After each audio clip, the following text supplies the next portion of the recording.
Good morning, ladies and gentlemen. Welcome to the show. I'm glad to have everyone here.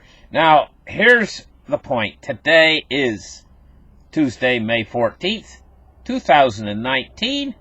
Let's get the show started. Where's my charts? Just give me a second. Okay, get the charts open. Okay, first thing we're going to take a look at is the silver price. But, I want to talk about what's going on with Italy. Right here, what we're looking at. We're looking at the Italian bond yields. Now, these bond yields are starting to rise in Italy. Some of it has to do with statements made by the Italian government about how they're not going to fall in line with the budget set out for them by the EU. But nevertheless, we've been seeing a consistent rise in these Italian bond yields quite recently, and okay, we just got breaking news. Stocks are rebounding from the 617-point drop of the Dow yesterday, and I'm not surprised, because first off, they're in this mentality of buying the dip. But okay, let's back to the Italian government bonds. Italy's in huge trouble. The banking system in Italy's in huge trouble. And they have to keep these bond yields low in order to service their debt in Italy.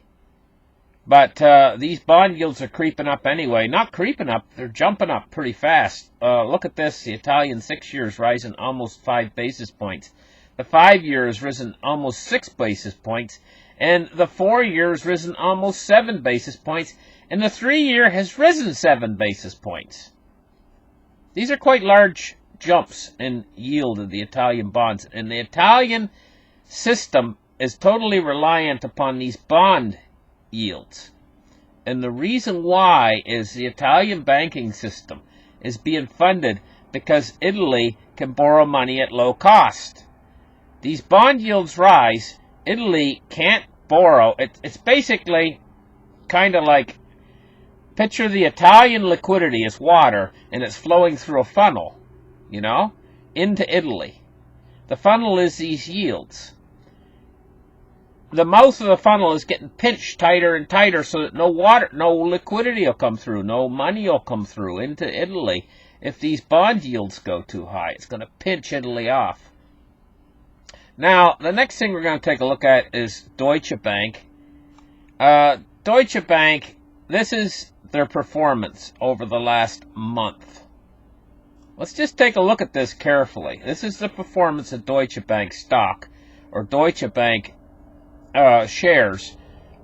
They're at 6.82 euro this morning. It's very low. And this is the performance over the last month. Okay, this does not look good. This does not bode well for Deutsche Bank. Deutsche Bank, what's going to come in to save Deutsche Bank? Is the German government going to come in to save who's going to save Deutsche Bank?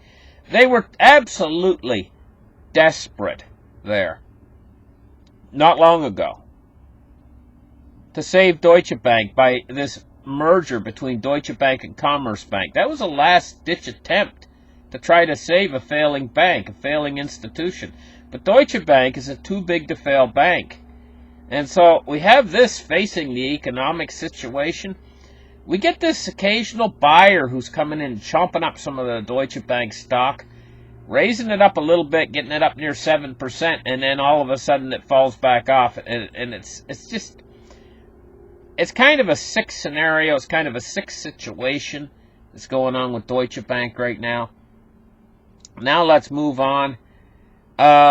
One of the reasons why the Dow is jumping is there's Trump made comments, just comments, that's sparking new hope for a trade deal. So the Dow's bouncing back a little bit today. People really want to believe, in something that's everything's going to be okay. People have a tendency to drift towards something called normalcy bias. And this tendency leads them to conclude that nothing happened in the past and nothing's ever going to happen into the future, that crises can't happen. when history is fraught with crises. But every time a crisis has occurred in history, all the way through history, there's been a huge crowd of people out there that just can't believe it's happening. When it's happening, they can't believe it's happening. This is called normalcy bias. And people tend to have this. A large group of people tend to have this. Normalcy bias. Anyway, let's move on. We have to get into the markets. The first thing we're going to take a look at is silver today. It's up 5 cents. It's at $14.79. It's on the high side of the new trading range it's established for itself. Go silver, but you know, every time it goes up a little bit, it gets knocked back down again. This is the effect of price suppression through using paper short contracts into the market. Basically, they've made it seem like there's an awful lot more silver out there than what's really out there in the physical. Physical silver is the silver that you can hold in your hand. It's tangible. That is something that's mostly used by industry. They use up most of the mining supply. Industry does. And then you have coin and bar demand. People going in wanting... Now, coin and bar demand's been off because of the price suppression. You know, so they've been able to keep up with that because of the price suppression. If silver ever starts to take off in price, then coin and bar demand will go up hugely. And at that point, it's going to be probably endgame because there's not enough silver. World inventories that are available for sale. Now, I'm not talking about world inventories. People own silver, you know. That's not for sale. Even J.P. Morgan's silver he's put away for himself. Millions of ounces. It's not for sale. We have to look at the small quantity of silver that's left over that industry doesn't use every year, that comes from mining supply, that's available for sale. That's a very small number. But it's fine right now. They're getting away with it. They have enough to go around, available for sale, because silver is like nobody wants it because the price is down. It's been suppressed for so long. People are just tired. They don't want to hear about silver anymore. But, you know, this could all change very rapidly. Now, let's take a look at cryptocurrency today. Cryptocurrency is at 81.38. It just keeps going up and up and up and up. It's up 10.99% on the day.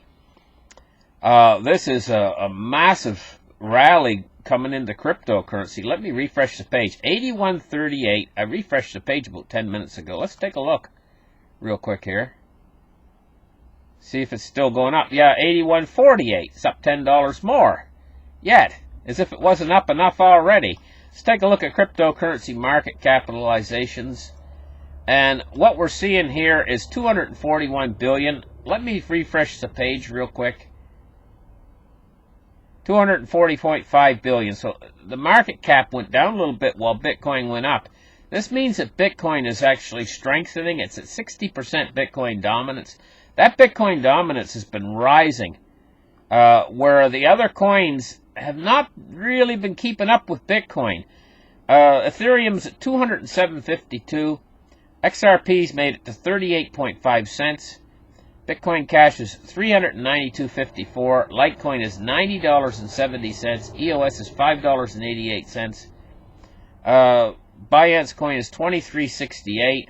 Stellar is 10.9 cents. Cardano is 7.7 cents. Tron is 2.6 cents.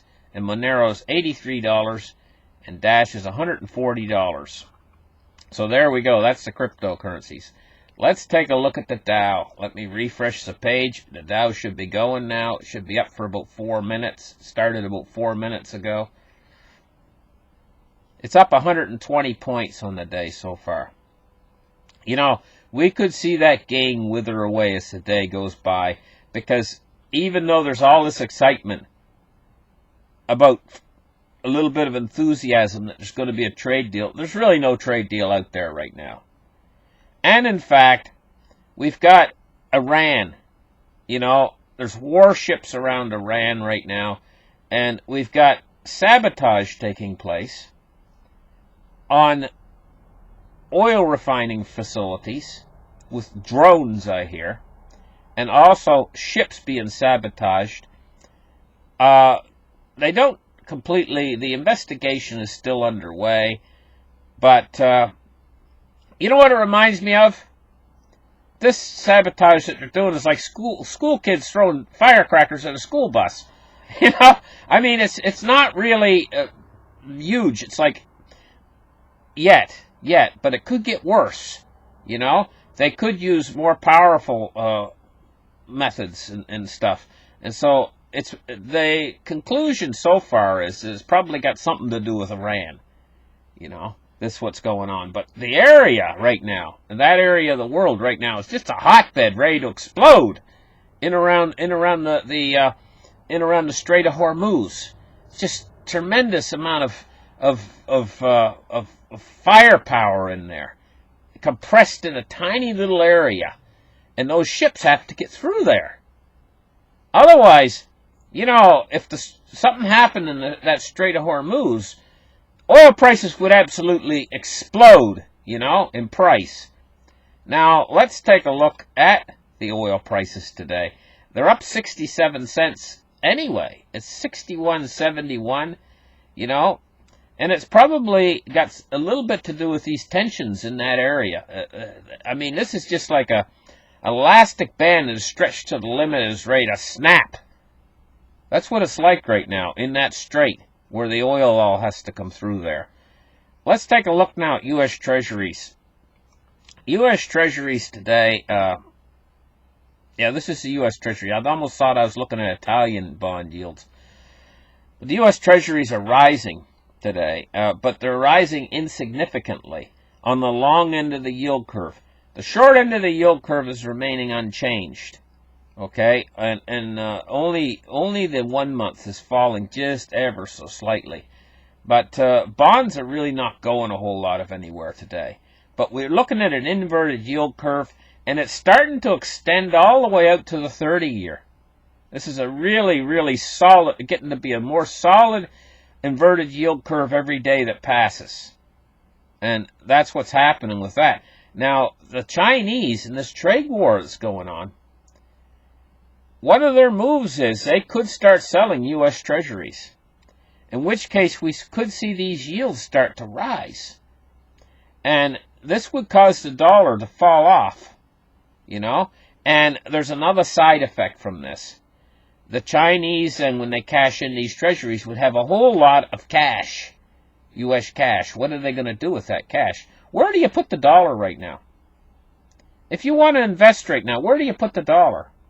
Well, you know, you could put it into silver and gold, but, you know, the price has been suppressed so long, it's kind of made it a little bit on the yucky side, even though it's actually not. It's actually probably one of your best safe haven assets. But this price suppression has given it a bit of a yucky feel because of what they've been doing with these paper contracts, these paper short contracts into the gold and silver market. They've been suppressing the price so long, and they're so powerful at it. They're so good at it. That's your best safe haven asset. Or what else could they do with the money? They could invest it in the stock market. But the stock market seems to have rolled over now, and it's not really doing anything much.